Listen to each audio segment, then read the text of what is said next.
Level 1, the bootstrapping years. You remember the apartment. 600 square feet, a mattress on a frame you built yourselves from a hardware store kit, and a folding table that served as his desk, his dinner table, and some nights his bed, because he fell asleep there with his laptop still warm under his cheek. You remember the sound of 2 a.m., not silence, the hum of a laptop fan, the tap of keys, the particular quiet of a man trying to will something into existence before the money runs out. You worked the late shift, so your schedules would overlap for at least an hour before he collapsed. You'd come home to find him hunched over spreadsheets, muttering about runway and burn rate, words you learned to speak fluently before you understood what they cost him emotionally. You remember the credit card you didn't tell your mother about, the one that funded a server bill instead of groceries, twice, because he swore this month it would turn around. You believed him. Not blindly. You believed him the way you believe in weather patterns, and things you can't control but choose to trust anyway. Nobody warns you about the specific loneliness of believing in someone before the world does. You defended him at dinners when relatives asked when he was going to get a real job. You watched him flinch at the question and answer it anyway, every time, because walking away wasn't in his vocabulary. You didn't marry a CEO. You married a man who couldn't sleep, who forgot to eat, who kissed you goodnight and then went back to the folding table because an idea wouldn't let him rest. You loved him in the smallest, least glamorous version of himself.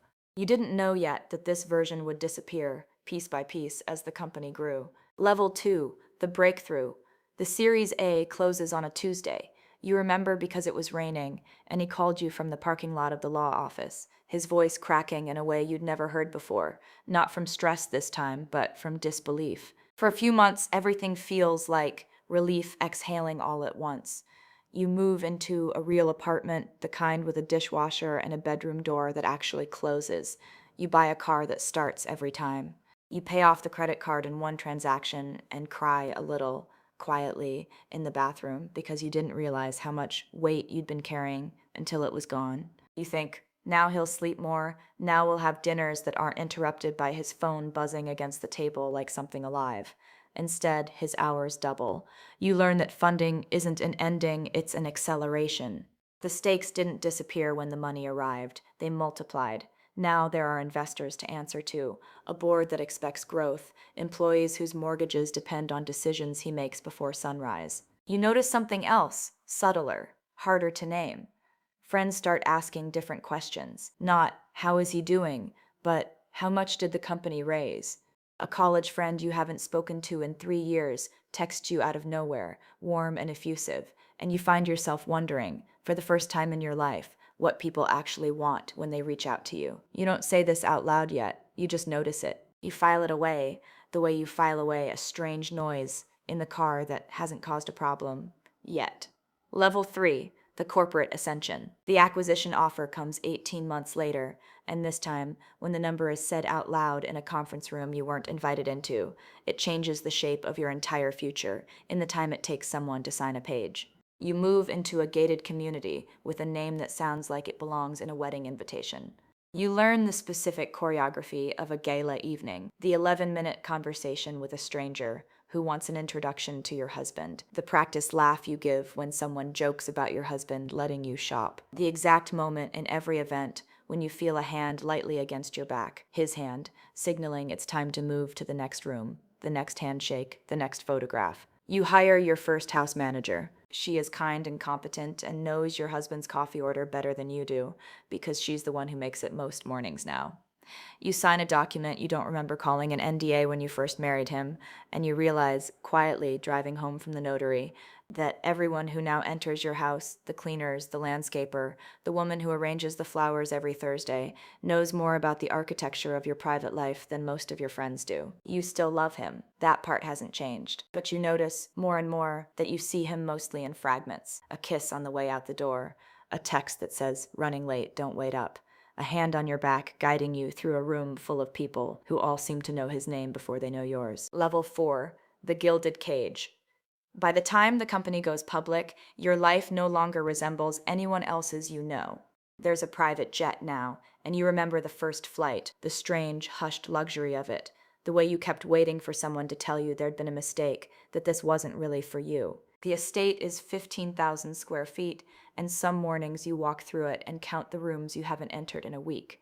There's a wing for guests who never come because the guests who do come now schedule visits through his assistant 3 weeks in advance with a confirmed itinerary. You notice you haven't seen your husband without a calendar invite mediating the encounter in longer than you can remember.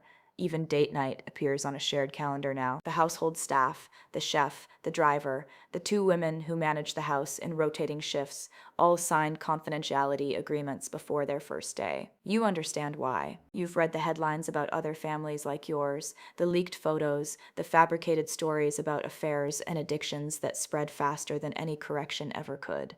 But there's a particular kind of loneliness in living inside a house, where even the people who make your bed have signed a legal document promising never to describe what they saw. You develop a hypervigilance you didn't have before. You read every room before you speak in it.